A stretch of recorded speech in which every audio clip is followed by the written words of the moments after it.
Assalamualaikum warahmatullahi wabarakatuh. Halo teman-teman, perkenalkan saya Elsa Firnanda. Kali ini kita akan membahas mengenai sebuah negara berkembang di Afrika Barat yang bernama Senegal. Melalui video ini kita akan belajar bersama-sama melihat bagaimana 5 lapisan geosfer yang saling berhubungan dengan membentuk kondisi geografi Senegal. Setiap lapisan ini juga pastinya akan terkait dengan 10 konsep esensial geografi. Supaya kita bisa memahami keterkaitan antara manusia dan lingkungannya secara utuh, yuk kita mulai perjalanan geografis kita ke Afrika Barat. Senegal terletak di Afrika Barat, berbatasan di utara dan timur dengan Sungai Senegal yang memisahkannya dari Mauritania, di timur berbatasan dengan Mali, di selatan berbatasan dengan Guinea dan Guinea-Bissau, dan di barat berbatasan dengan Samudra Atlantik. Ibu kota Senegal itu adalah Dakar. Luas dataran Senegal adalah 75.973 mm persegi. Yang pertama, litosfer. Bentuk dan struktur permukaan bumi Senegal terletak di cekungan Senegal Mauritania, sehingga sebagian besar wilayahnya merupakan dataran rendah dan plato dengan sedikit perbukitan di timur.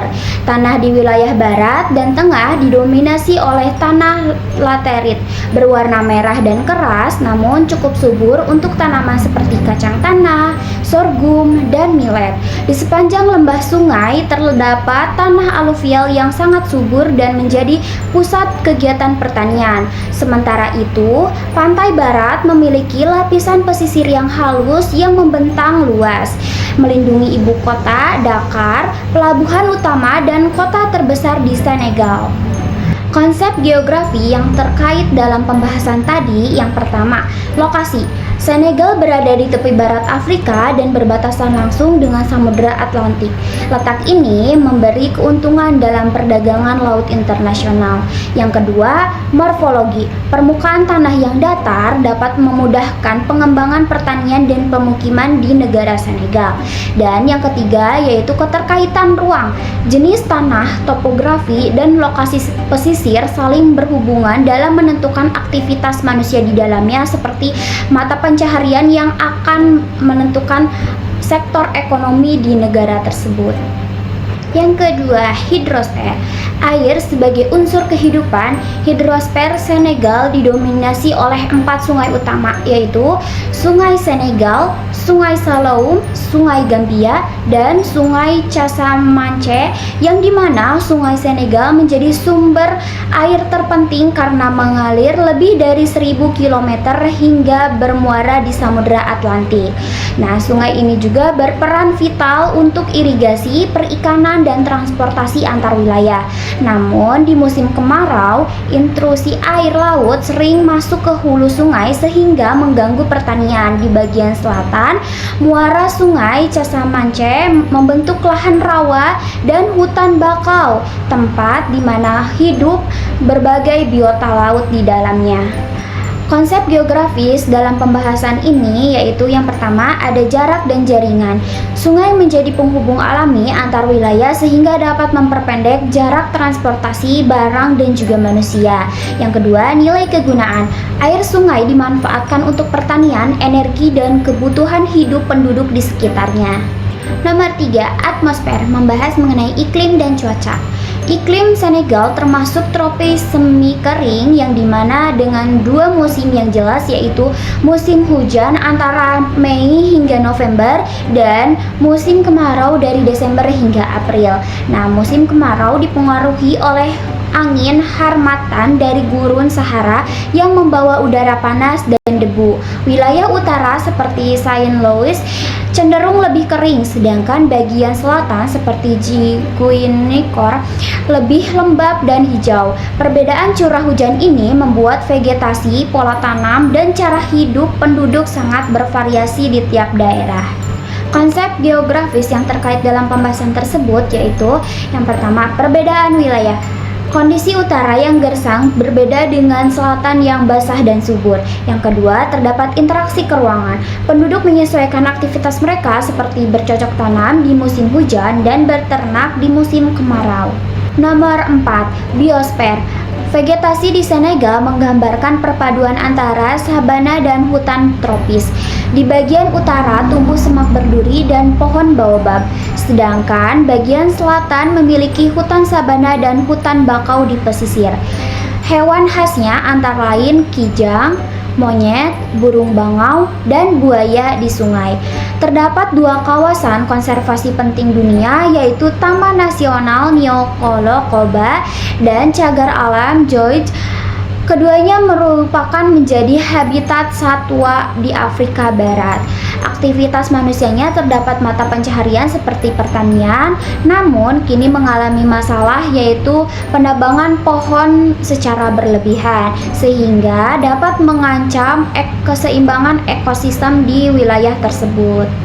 Konsep geografis sesuai dengan pembahasan tadi bahwasanya terdapat pola yang dimana sebaran vegetasi membentuk pola alami sesuai iklim dan ketersediaan air. Dan yang kedua terdapat keterkaitan ruang dimana iklim kering, jenis tanah dan vegetasi itu saling mempengaruhi satu sama lain. Yang kelima, antroposfer, kehidupan sosial dan ekonomi.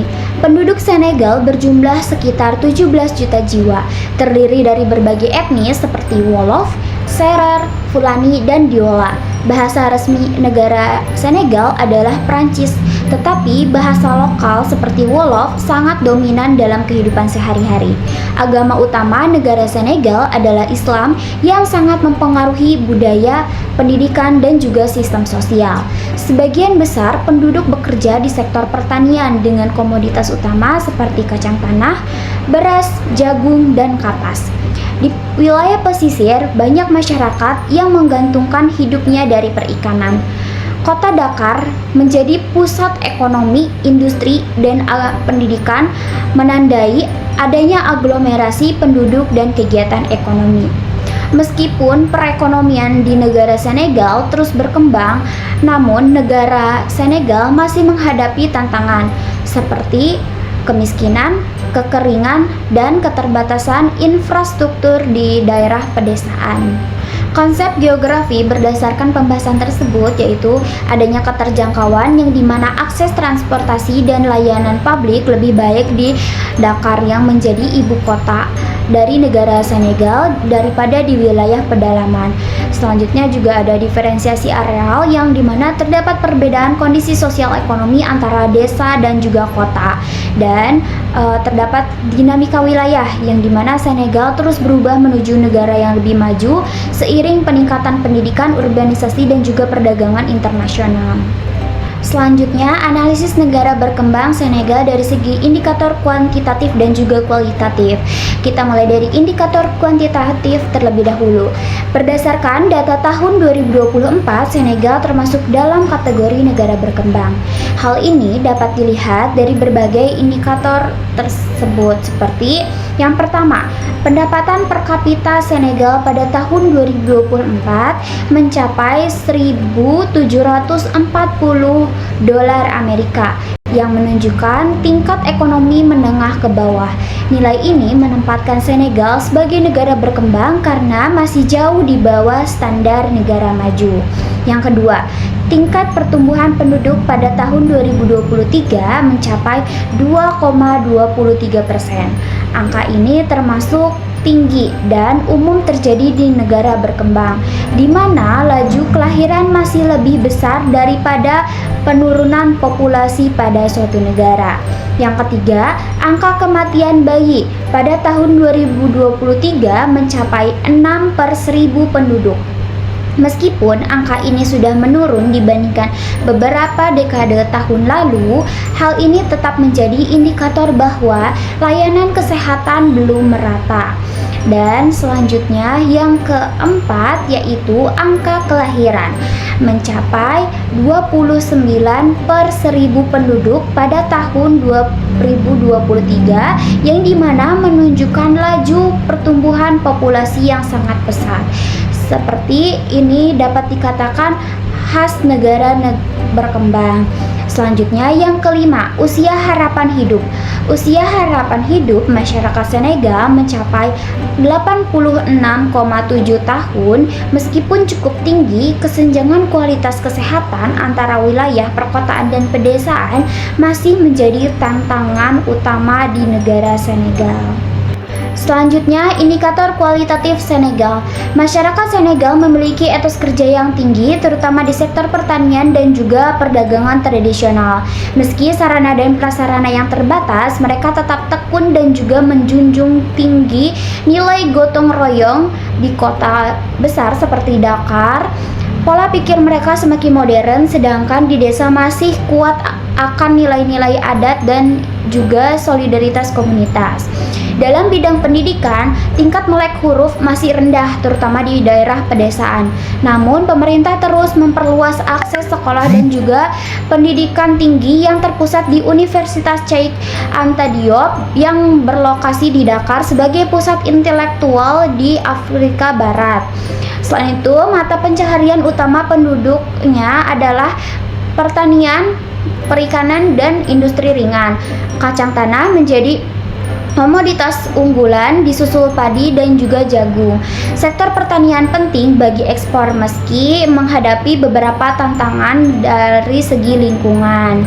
Selain itu, dari sisi kesehatan, fasilitas medis modern terkonsentrasi di daerah perkotaan, sementara di daerah pedesaan masih bergantung pada pengobatan tradisional.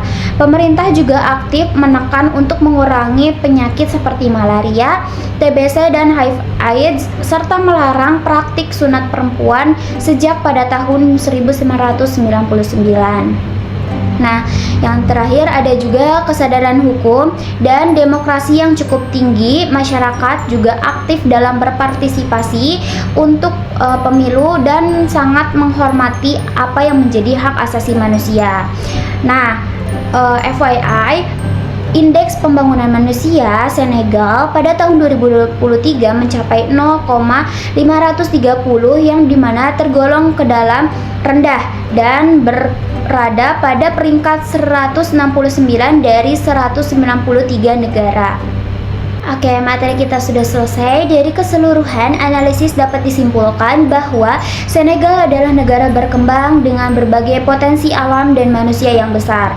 Meskipun menghadapi tantangan seperti kemiskinan, pendidikan rendah, dan masalah kesehatan, Senegal terus berupaya menuju pembangunan berkelanjutan.